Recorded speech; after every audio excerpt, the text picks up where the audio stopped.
গণভোট অধ্যাদেশের খসড়া নীতিমালার অনুমোদন দিয়েছে উপদেষ্টা পরিষদ। মঙ্গলবার রাজধানীর তেজগাঁয়ে প্রধান উপদেষ্টার সভাপতিত্বে অনুষ্ঠিত বৈঠকে এই আদেশ অনুমোদিত হয়। ত্রয়োদশ জাতীয় সংসদ নির্বাচনের দিন অনুষ্ঠিত গণভোট হবে ভিন্ন ব্যালটে। এ নিয়ে শিগগিরই ব্যাপক প্রচারণা শুরু করবে নির্বাচন কমিশন, এমনটাই জানিয়েছেন আইন উপদেষ্টা আসিফ নজরুল। আরও জানাচ্ছেন জাহিদ রহমান। রাজধানীর তেজগাঁয়ে প্রধান উপদেষ্টার সভাপতিত্বে তার নিজ কার্যালয়ে উপদেষ্টা পরিষদের সভায় খসড়া গণভোট অধ্যাদেশের চূড়ান্ত অনুমোদন দেওয়া হয়।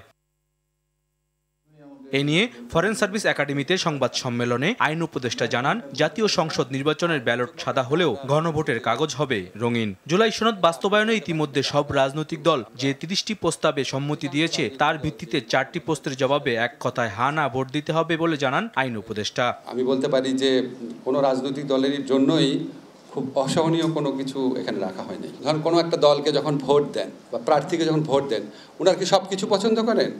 সব করেন? সব তো করেন না। আপনি বিচার করেন ওনার অপছন্দনীয় ব্যাপার কতগুলো আছে, পছন্দনীয় কতগুলো আছে, কম্পারেটিভলি বিচার বিবেচনা করে আপনি ভোট দেন। এখানে ওই 4টা প্রস্তাব সংস্কার প্রস্তাব, সবগুলাই সংস্কার প্রস্তাব।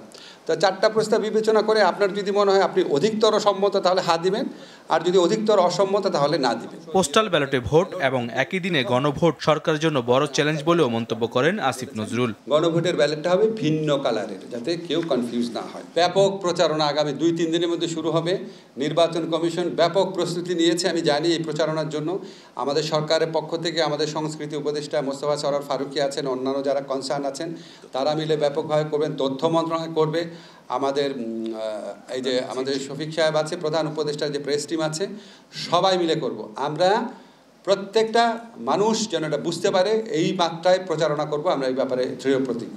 এই সময় নির্বাচন কমিশন সচিব জানান, ত্রয়োদশ জাতীয় সংসদ নির্বাচন এবং গণভোট একই দিনই করতে সব রকম প্রস্তুতি রয়েছে তাদের, এখন বাস্তবায়নের অপেক্ষা। আর আমাদের যে বিভিন্ন পর্যায়ে যে প্রশিক্ষণ যেটা আছে, সে প্রশিক্ষণ কার্যক্রমগুলো চলছে। আমরা কয়েকদিন আগে উপজেলা নির্বাহী কর্মকর্তাদের প্রশিক্ষণটা কমপ্লিট করেছি। এখন আমরা ক্রমাগতভাবে যারা প্রিজাইডিং অফিসার হবেন, অ্যাসিস্ট্যান্ট প্রিজাইডিং অফিসার হবেন, পোলিং অফিসার হবেন, তাদের জন্য আমরা যে প্রশিক্ষণের ব্যবস্থাটা নেওয়া হচ্ছে এবং আমরা যথাসময়ে এটা করতে পারবো বলে বিশ্বাস করি। জাহিদ রহমান, RTV, ঢাকা।